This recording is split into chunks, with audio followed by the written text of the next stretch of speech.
Welcome to the Nonviolent Jesus Podcast. I'm John, Father John Deere, and today I'm speaking with my friend Frida Berrigan.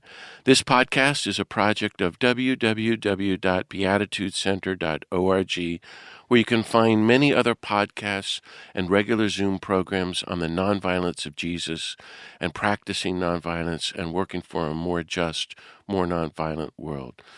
So I always like to begin with a little prayer, so I invite everybody listening, wherever you are, to just take a deep breath and just to relax and recenter yourself. And let's together enter into the presence of the God of peace who loves you infinitely and personally and everyone everywhere. And let's welcome the nonviolent Jesus here with us and ask for whatever grace you need to follow him more faithfully and do God's will of peace.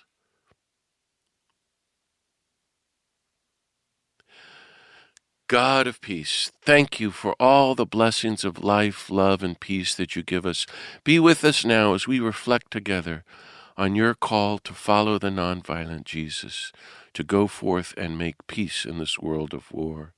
Bless us, inspire us, disarm us, heal us, strengthen us, and send us out to do your will, to do our part to help end poverty, racism, greed, injustice, war, nuclear weapons, and environmental destruction, that we might be your beatitude people, your holy peacemakers who welcome your reign of universal love, nonviolence, and peace on earth. In Jesus' name, amen. It's a great pleasure to welcome my friend Frida Berrigan, an American peace activist and author. In 2015, she published her first book, It Runs in the Family, on being raised by radicals and growing into rebellious motherhood, about her life growing up in the Berrigan family and at Jonah House, a community of permanent nonviolent resistance to war and nuclear weapons in Baltimore, Maryland.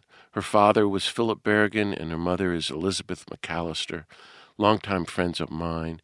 She is featured in the 2021 documentary, The Berrigans, Devout and Dangerous. Frida went to Hampshire College and was an intern at The Nation and worked for years at the World Policy Institute studying U.S. military policy and nuclear weapons. She co-founded Witness Against Torture, a campaign calling for the closure of Guantanamo Bay Detention Center and the end of U.S.-backed use of torture. She lives with her family in New London, Connecticut, where Frida ran for mayor for the Green Party. Welcome, Frida. Thank you so much for being with me today. It's what a grace, what a delight to spend this time with you, John. Thanks. Well, we're going to jump right into it, Frida. So this August 6th marks the 80th anniversary of the U.S. atomic bombing of Hiroshima and then Nagasaki. And the doomsday clock says we're closer to nuclear war than ever, as the world seems to be descending deeper into darkness by the minute. And you grew up with a family full-time working against nuclear war, and you've studied it and written very well about it, like your whole life. So I wonder if we could begin there, and if you could just reflect with me, with us, and our listeners about the threat of nuclear war today and what people can do. And you can take that any which way you want. Yes, thank you for that question. You know, as the 80th anniversary of the bombing of Hiroshima approaches, in this year of 2025, with the character of Donald Trump with his finger on the nuclear button, and the bulletin of the atomic scientists saying that we're 89 seconds to nuclear midnight.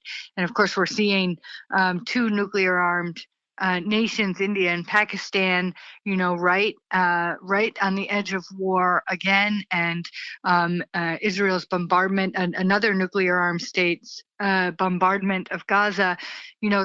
The kind of issues that I grew up immersed in of nuclear weapons and nuclear aggression, and the threat of the destruction of the whole world have never been more immediate and more prescient, and more in need of our response, particularly as Americans, as U.S. citizens, as beneficiaries of the nuclear hegemony that the United States has experienced since 1945, and undergirds our economic power and our cultural power and our conventional military power throughout the world.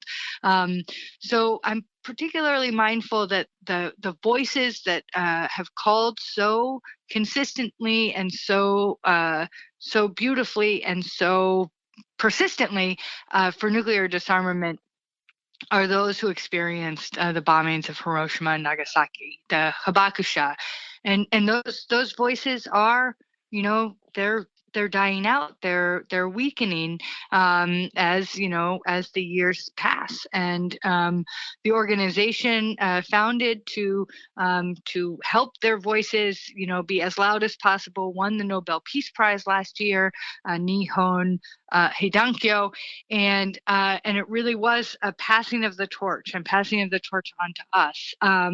And so, I think one thing that we can all be doing is remembering our history, right? That the peace movement, the anti-nuclear movement here in the United States and throughout the world, we're kind of responsible for saving the planet, right? Like we won.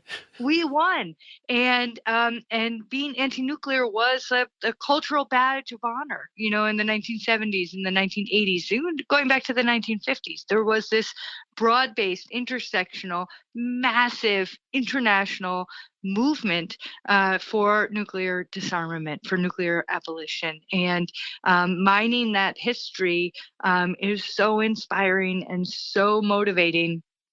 And the times call for us to be, on the streets for every issue under the sun, including nuclear abolition. And I think we can do that and be for a beautiful immigration welcoming community, and for money for our schools, and everything else that people want can be encompassed by, can be undergirded by a anti-nuclear call. So this anniversary is particularly important because it's the 80th, because we need to be speaking in the voice of the Hibakusha, and reading those testimonies, knowing them by heart,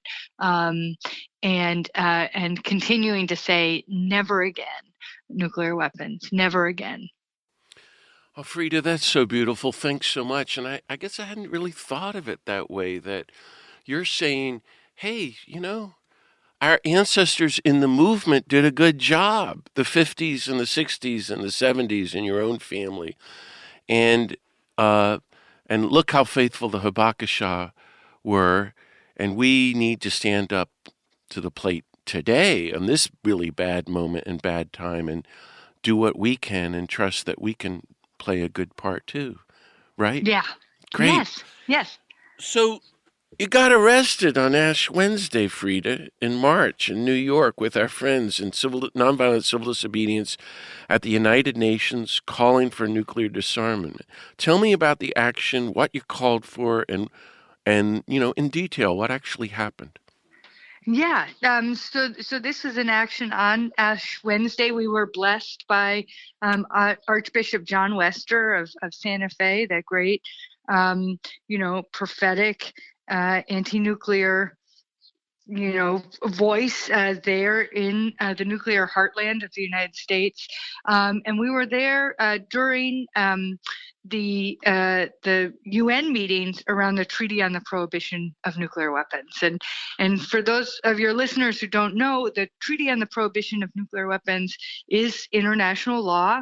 It says that nuclear weapons should not be possessed, they should not be worked on, they should not be produced, they should not be traded, they should not be threatened, they certainly shouldn't be used by any nation state in the world community. And 95 nation states, I think 89 nation states have signed on to this treaty. It became international law when 70 nations had signed on to it, which happened in 2022 in January. And so that is the law. And it was a really exciting grassroots, global South led process that skirted and worked around the block that the nuclear weapons states, the 5 permanent members of the Security Council, have.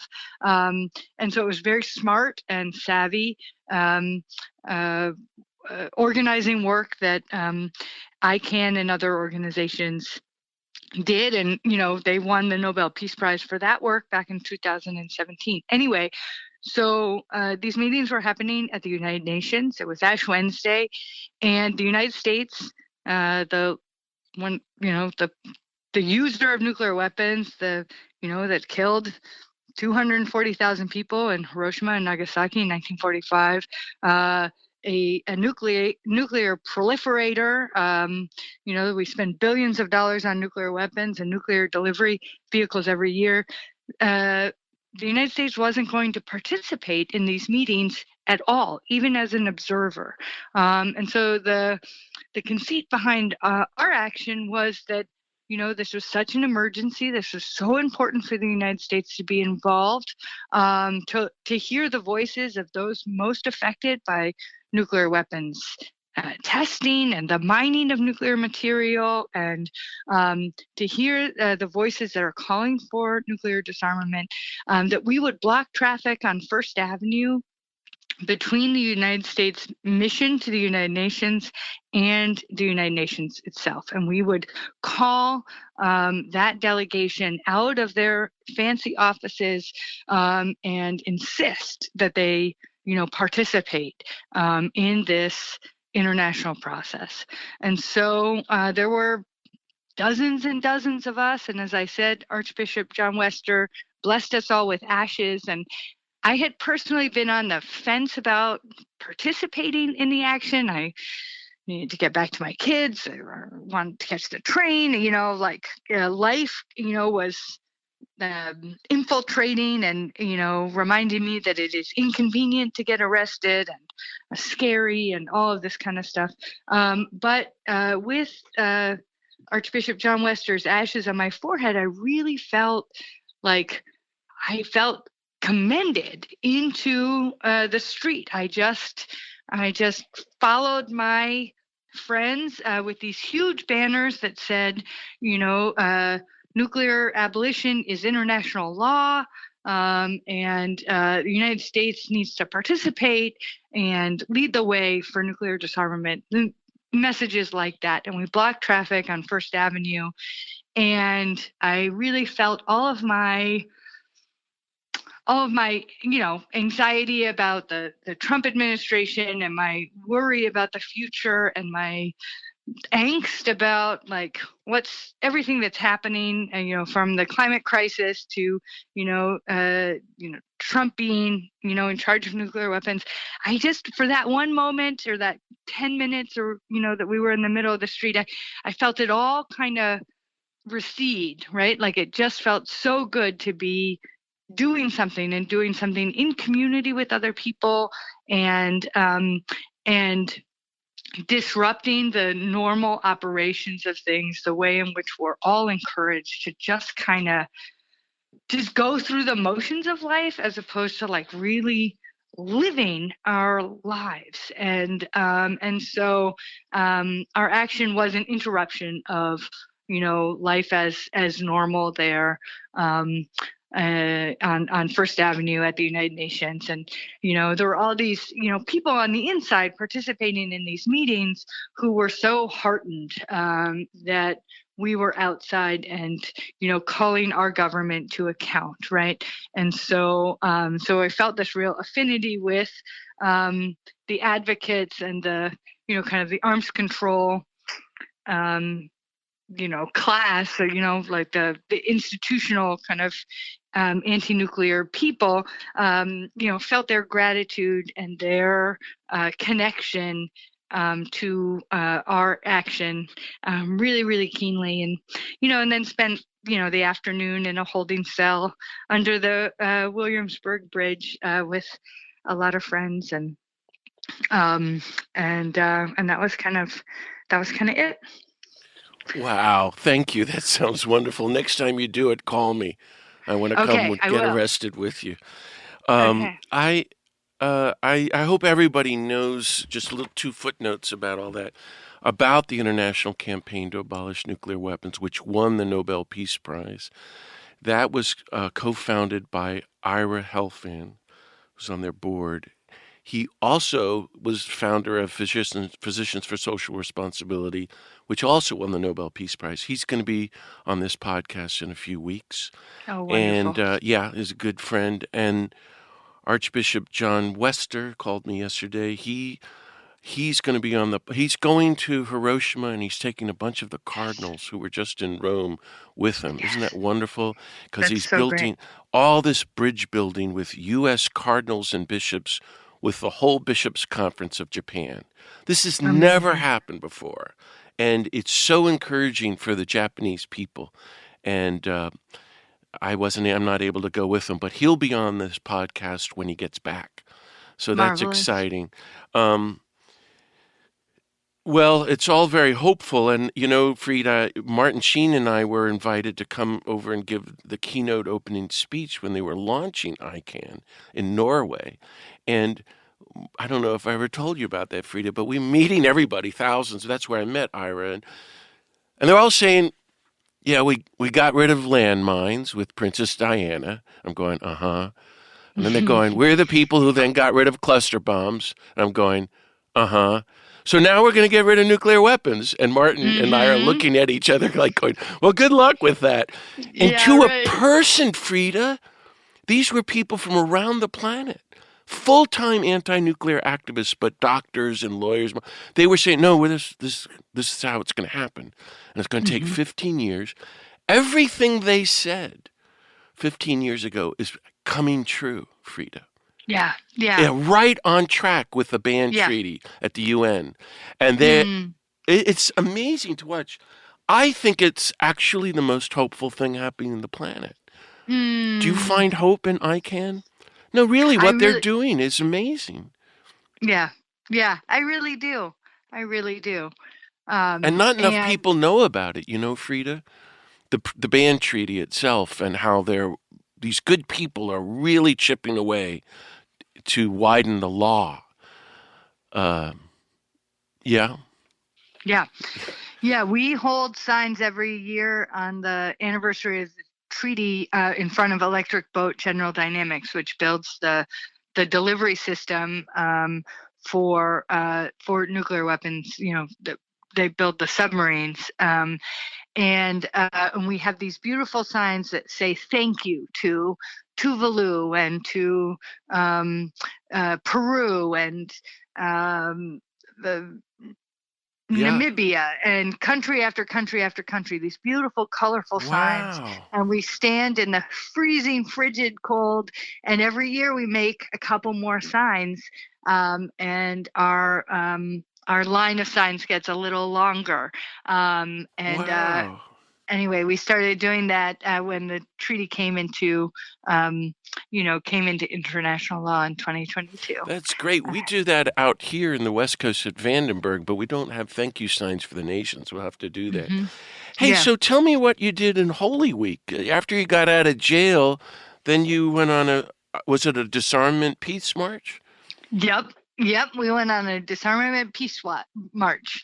It was our Holy Week pilgrimage for nuclear abolition. And I organized this with friends in the Atlantic Life community and our little committee here in New London, Connecticut, the Committee for the Prohibition of Nuclear Weapons. And there were about 12 to 25 of us walking the shoreline of Connecticut from New Haven, where we were on Palm Sunday, to the U.S. Naval Base on Good Friday.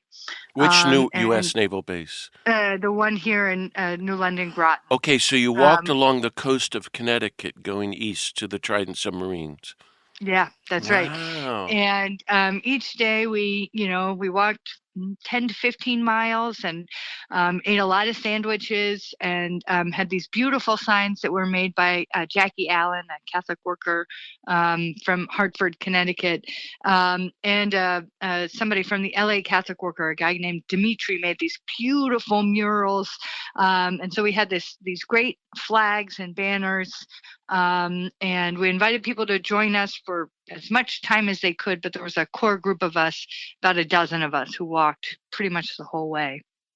And then on Holy Wow. Thursday, at the gates of General Dynamics Electric Boat here in New London, we blocked the entrance and we did a feet washing ritual there, and 7 of us were arrested there on Holy Thursday. And so every day we also vigiled. All of these little cute towns on the shoreline have beautiful greens and busy little downtown areas. And so we had about an hour or 2 hours of vigiling and outreach, connecting with communities along the way, inviting them to join us and distributing literature about nuclear weapons, and being hosted by a wide swath of religious congregations. We were hosted by Methodists and Quakers and Unitarian Universalists and Catholics, and so it was really wonderful. I have to say, we were at a United Methodist Church on Sunday, and we were commissioned out from this great congregation, a small congregation in New Haven. And a woman said to me, it was a very, very moving service, led by a young woman pastor. Woman said, "Aren't you scared? Like, this is a terrible time to be walking along the side of the road and, having this radical message of nuclear disarmament. Like, aren't you terrified? Like, I would be terrified." And I said, "Well, I wasn't thinking about that until you just asked me that question." Like, thank you. But I'm not. And then of course I was a little bit, but 85% of people's responses to us was very, very positive. And we had people stop and cry and embrace us and express gratitude, and people honking at us all the time, toot toots, happy honks.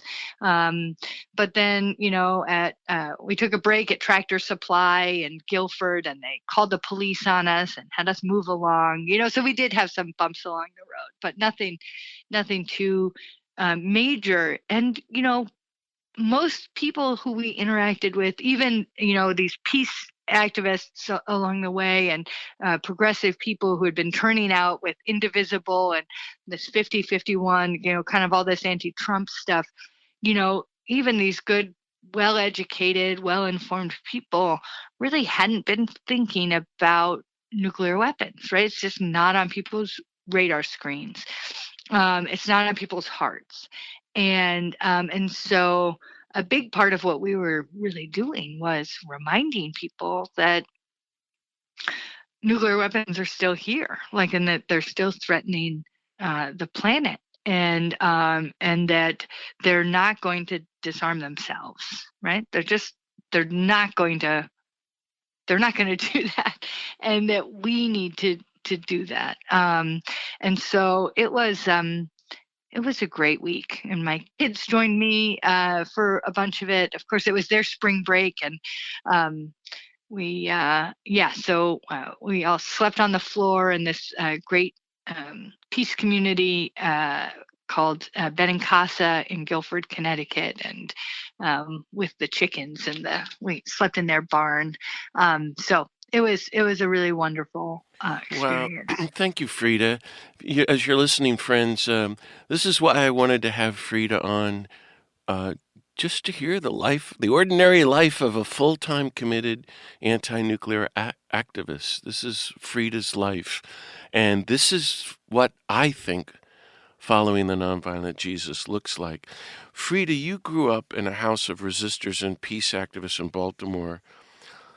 And you've had the most amazing life, I think, of anybody in the country, because all you all were doing all the time was demonstrating regularly at the Pentagon and the White House.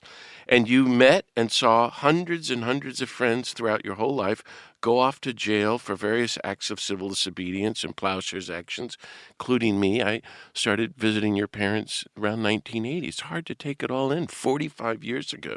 That's And right. both of your parents, I've known you since you were just a kid. Both your parents spent a lot of time in prison throughout your youth, and you've written and talked a lot about it. And so I just would like to ask you to reflect a little bit. I'm sure you've maybe tired of telling all that stories, but a little bit about what it was like for you and your brother and sister, especially now when you look back on it now, at how it influenced you in such a positive way and prepared you. Maybe it was all leading up to the insanity of today's world. Hmm. And I'm thinking, you've had, so friends who are listening, this was a very hard life that Frida lived, but so many blessings. And you could share anything about growing up in community, which very few have in Mm. the United States, a life of public resistance since you were 3, and what it also meant in terms of growing in faith with the God of peace.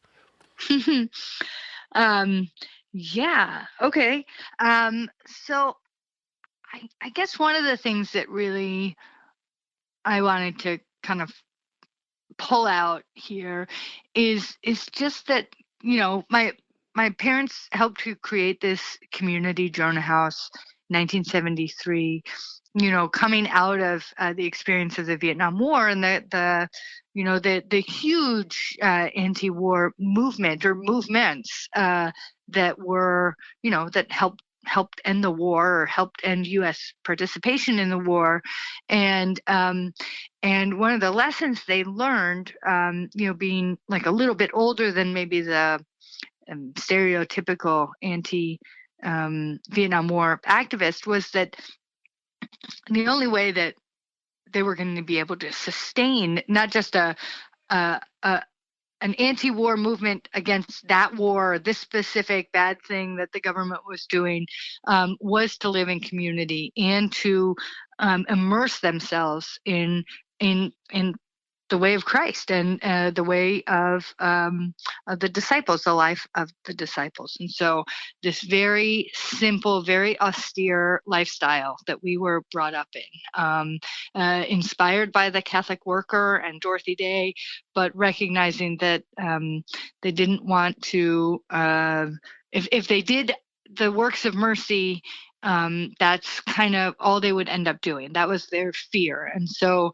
to really allow themselves to be free, to just do resistance, and do resistance with children also meant community and, trusting,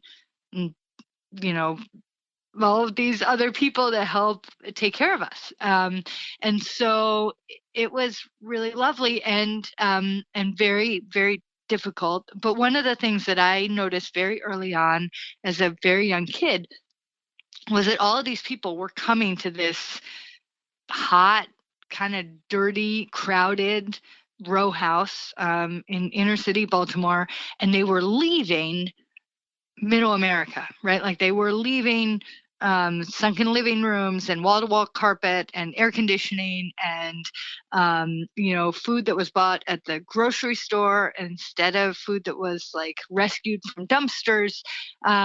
They were leaving all of that comfort and, matching sheets and matching dishes. They were leaving that and coming to us. And that really, as somebody who coveted all of that, the trappings of middle class America, that was really striking. And that people were giving all of that giving all of that up to spend time with us, was like very instructive to me as a young kid. And that they were giving up maybe their relationship with their own families, right? Like that their parents wanted them to work in sales or, get a PhD or use their PhD within academia instead of, sleeping three guys to a room on the floor, on the third floor of our, our tall, skinny row house, right? That people were leaving, families to come spend time with us and go to jail and make holy messes at the White House and the Pentagon, on every religious holiday all throughout the year in the blazing sun and the bitter, bitter cold. We were just driving down to Washington all the time. And so I paid very close attention to the younger people, the younger adults who were coming to Jonah House, and all they were leaving behind. And the other thing that was really striking to me, kind of reflecting back on it and thinking now about my own children, is that they never sugarcoated anything for us, right? They never lied to us. They never told us it would all be okay.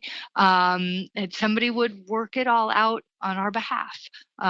They always kind of let it be known to us, my brother and my sister and I, that any change we wanted to see in the world, we had to, make ourselves. And that even if we didn't see the change, it was still like worth doing. And so as I grew older, at that point where, kind of teenagers or young adults are like, wait a second, like, everything isn't okay. And, my parents didn't tell me the truth, that kind of rupture moment that so many young people have, where they realize like life is not going to be easy the way their family had told them it would be.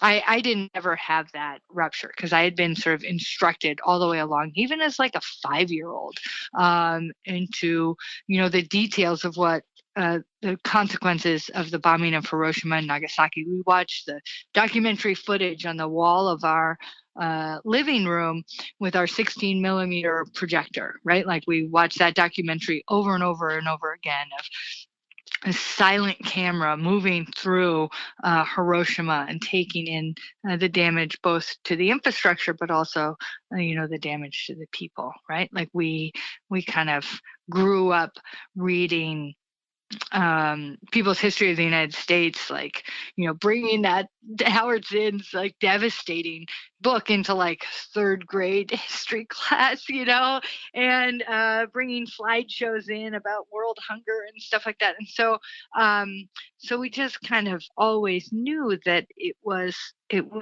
our responsibility to bear witness, to amplify voices, and to resist, as much as possible. And then I guess the last thing I'll say about all of that is that, even though we were like watching the news every night and these, gruesome documentaries about Hiroshima, we were also just like, and my parents were going off to jail all the time, and there were bags of blood in our freezer, waiting for the next action when somebody would mark, the white pillars of the Pentagon with blood.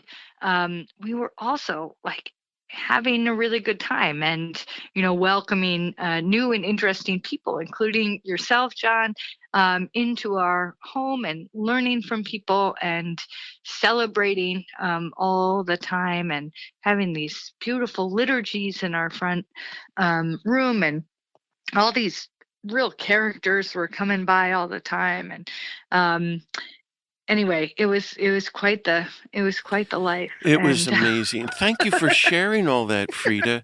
Yeah, there's nothing else like it in the United States, and people wouldn't quite believe it. It was not a Catholic worker. It was full-time resistance to the culture of war.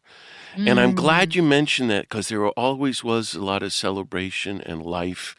And when you talk about everybody coming there and giving up, and then the kind of shock of Jonah House, I think everybody else, you could say everyone left differently and happy and consoled, because maybe the first time they experienced community and the joy that you all had, that celebration. So, Frida, So your parents, Philip Berrigan, Elizabeth McAlister, and your uncle Daniel Berrigan, my great friend, are real icons for many, many people across the country and the world. And as we've been talking, we're coming on the 80th anniversary of Hiroshima. And the three of them were just relentless, as you're saying, like, folks, it's hard to impress upon you. They kept this as a liturgical schedule. Every 2 months you went to the Mm, Pentagon. So if it's Pentecost, we're going to the Pentagon. mm. If it's Advent or Christmas, we're going to the. So here we are on the 80th anniversary, and I was thinking as I was getting ready to talk with you today, I wish there would be vigils for nuclear disarmament, calling for the abolition of nuclear weapons across the United States this August 6th. In every city, even if it's just ragtag 5 or 10 people, that we need to just all stand up and break the silence. And I think that's what your mom and dad and Uncle Dan would say. What do you think, and how might we do that? Yeah. Yes, they would be 100% there. I remember my mom getting so furious one time. Some niece or nephew was getting married, and it was first Saturday in August. It was August 6th, and she got this wedding invitation, and she was like, I can't believe they would have a wedding on August 6th, and because it's the anniversary of the bombing of Hiroshima, and we were always at the Pentagon and the Department of Energy, and from August 5th through August 9th, we Yeah. were down in Washington. And now as an adult, I'm like, well, like there are only so many Saturdays, you have to pick one, right? But it makes me just smile thinking of her. She wrote this long screed to Oh gosh, don't my tell poor me. relative Don't about tell me. we couldn't possibly celebrate a wedding on August 6th. We'll be thinking of you as we're getting hauled away from the Pentagon's Riverside entrance. The nuclear resistor down there in Tucson, and the what's it called, I'm forgetting the name of the other group that's, there are a couple of, national groups that could help organize this in the same way that people are organizing kind of call to actions around January anniversary of the signing of the treaty into law. So we'll be out at General Dynamics Electric Boat here in New London on that day, or a nearby intersection. Sometimes we like to go to the sub base too for August 6th and August 9th. But I think there's a bomb maker, or a weapons manufacturer, or an office park connected to the military industrial complex in every congressional district here in this country, and holding them to account for U.S. nuclear hegemony is always a good idea. So I'm on board, John. Sign me up. Okay, great. Well, that's probably all the time we have. Is there anything else you want to add before we sign off, Frida? Have we discussed most of the major questions for today? I think we've covered it, John. Okay. Till next time. Well, thank you so very much, Frida Berrigan, for speaking with me today. And thank you, friends, for listening to this, the Nonviolent Jesus podcast. You can hear many more podcasts and find other upcoming Zoom programs at www.beatitudecenter.org. Please consider offering a donation to support this free work. And if you can, please leave some positive feedback or review at NCR or Apple or Spotify or whatever platform you use. And most of all, please help spread the word of the podcast by telling all your friends about it. So may the God of peace bless everyone. Keep on following the nonviolent Jesus. And see you next time.